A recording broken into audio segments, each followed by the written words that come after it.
बिस्मिल्लाहिर्रहमानिर्रहीम। अस्सलाम वालेकुम नाज़रीन, मैं हूँ हुरिया सईद आपके प्रोग्राम 7 से 8 विद हुरिया सईद में।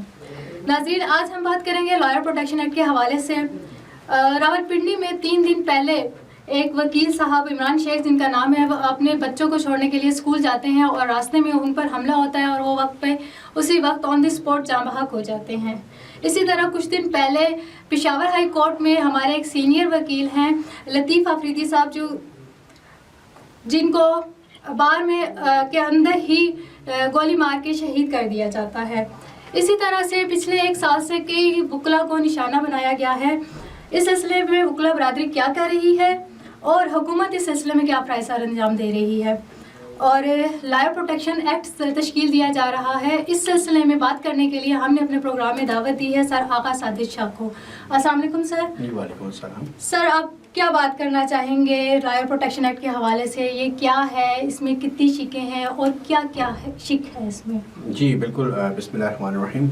बात यह है, बड़ा अफसोसनाक वाक़या जो हमने देखा कि पेश आया अब से 3 दिन कबल इमरान शेख साहब को, जो अपनी गाड़ी में बच्चों को छोड़ने के लिए स्कूल जा रहे हैं और एक हमलावर मोटरसाइकिल पर आता है और वो फायर करता है। पहला फायर उसका साथ करीबी मस्जिद पे लगता है जाके, और उसके बाद दूसरा फायर डायरेक्ट उनके सर पे लगता है, जिसके बाद उनकी मौके पर ही डेथ हो जाती है। और वो बच्चे, हमें मतलब समझना चाहिए कि हम कर क्या रहे हैं।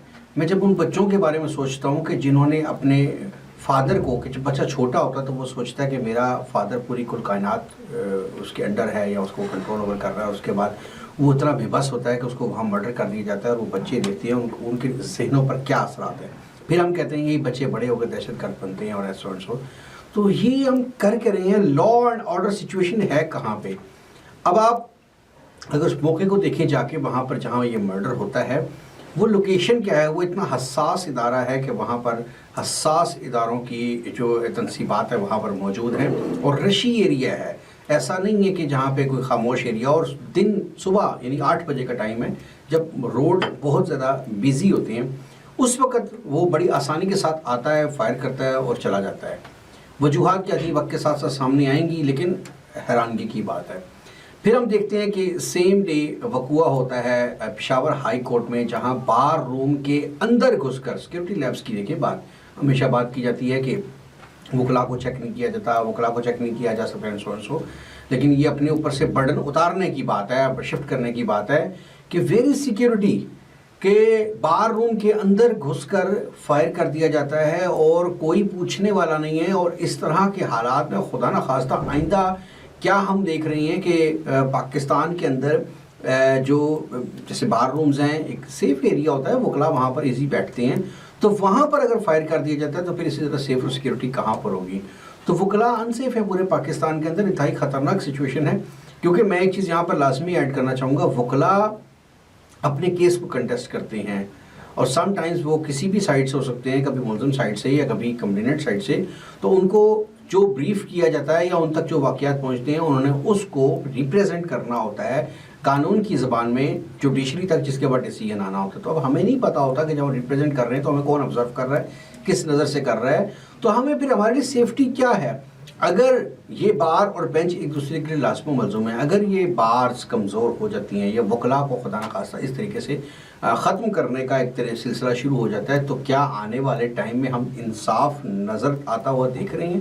तो चीज़ें बहुत ख़राब हो चुकी है, इसको फर्दर एक्शन लेना चाहिए। बिल्कुल सर, जैसे आपने कहा कि एक फादर जो होता है अपने बच्चों के लिए कुल कायनात होता है, और मतलब एक फैमिली का जो सरपरस्त होता है उसकी डेथ हो जाती है तो फैमिली बहुत ज़्यादा सफ़र करती है। तो क्या लॉयर्स की फैमिली को कंपनसेट किया जाता है या बार की तरफ से उनके लिए कुछ है जो उनको ग्रीवेंस? देखिए, यही अफसोस की बात है। बार्स अपने तौर से जो उनका बजट होता है, बड़ी बार्स हैं, रावलपिंडी बड़ी बार है, पाकिस्तान की तीसरी बड़ी बार है, कुछ ना कुछ कंपनसेट तो डेफिनेटली ग्रुप इंश्योरेंस हमारी मौजूद है।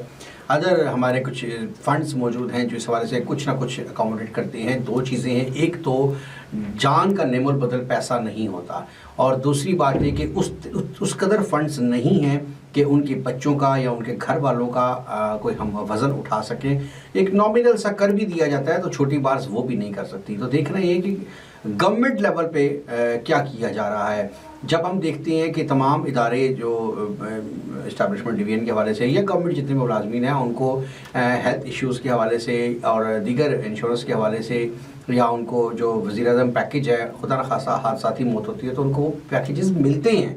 तो उस हवाले से हमारा तो यहाँ तक है कि हमारा तो EOBI पे भी अभी तक रजिस्टर नहीं करवाया जा सकता। वो कौन लोग हैं जो वकला को कमज़ोर करने की साजिश में मुलविस है? कौन सा माफिया है जो इस हवाले से ऐसा मजबूत काम कर रहा है कि वो इस एंगल से काम करने ही नहीं दे रहे अगर वो करना भी चाहता है? सो इस चीज़ को देखना होगा कि वकला की फैमिली को सपोर्ट बार्स की तरफ से किया जाता है बट नॉमिनल, जिसका मैं समझता हूँ सिर्फ आटे में नमक के बराबर है। सो प्रैक्टिकली ये चीज़ें होनी चाहिए, इस पे वर्क होना चाहिए। आपके फोरम से आपकी जो मीडिया की आवाज़ के ज़रिए मैं मैसेज पहुंचाना चाहूँगा हुक्काम बाला तक कि खुदारा इस पे सीरियसली एक्शन लें। अगर खुदा न खास्ता अगर ये सिलसिला इसी तरह जारी रहता है तो आने वाले टाइम में लॉ एंड ऑर्डर की सिचुएशन इस कदर ख़तरनाक है कि इंसाफ ख़त्म हो जाएगा। बिल्कुल सर, लॉयर प्रोटेक्शन एक्ट के हवाले से क्या बात करेंगे आप? मतलब कहाँ तक पहुंचा है ये, कब आया तक मेरे को देखिए, पहुंचेगा? लॉयर प्रोटेक्शन एक्ट के हवाले से बड़ी अच्छी बात है, ये आज से नहीं है, काफ़ी अरसे से ये एक्ट जो है वो चल रहा है, पास होने के मराहिल में है, ड्राफ्ट बन चुका हुआ है, लेकिन पार्लियामेंट में फिर वही बात है, सियासत की नज़र हो जाता है। कुछ माफिया है, कुछ लोग हैं जो वकला को मजबूत होते नहीं देते, क्योंकि वकला ने हमेशा हक के लिए आवाज़ उठाई है, आइन की पासदारी की बात की है, और यही वकला हैं। हम देखते हैं कि कोई और एसोसिएशन, चाहे वो ताजरान की एसोसिएशन है, चाहे किसी मिल मालिकान की एसोसिएशन है, चाहे वो पेट्रोल पंप्स की है, स्कूल्स की है, डॉक्टर्स की है, कोई भी एसोसिएशन है, जब आइन की पासदारी की बात होती है तो वो फ्रंट लाइन पर नहीं आते, हमेशा वकला ही सामने आए हैं और एक जिसे कहते हैं शीशा पिलाई दीवार की तरह खड़े हुए हैं और अपनी बात मनवाई है।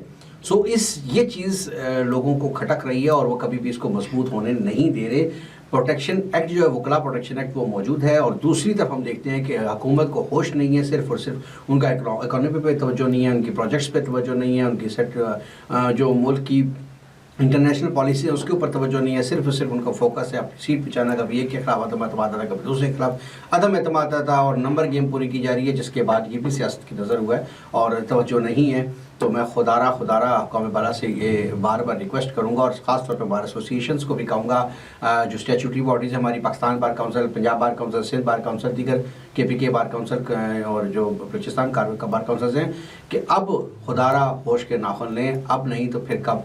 अगर अभी इसको सिंसियरली और सीरियसली ना देखा गया तो चीज़ें ख़तरनाक हद तक ख़राब हो जाएंगी, फिर रिकवरी भी मुश्किल हो जाएगी। बिल्कुल, thank you so much sir. आज लॉयर प्रोटेक्शन एक्ट के हवाले से हमने बात की और उम्मीद करते हैं कि जल्द ही ये जो एक्ट है वो पाया तकमील तक पहुंच जाएगा और हमारे वकला बरादरी को भी तहफ़्फ़ुज़ात मुयस्सर होंगे। इसी के साथ मुझे इजाज़त दीजिए। आपकी मेज़बान हुरिया सईद अवान। अल्लाह हाफ़िज़।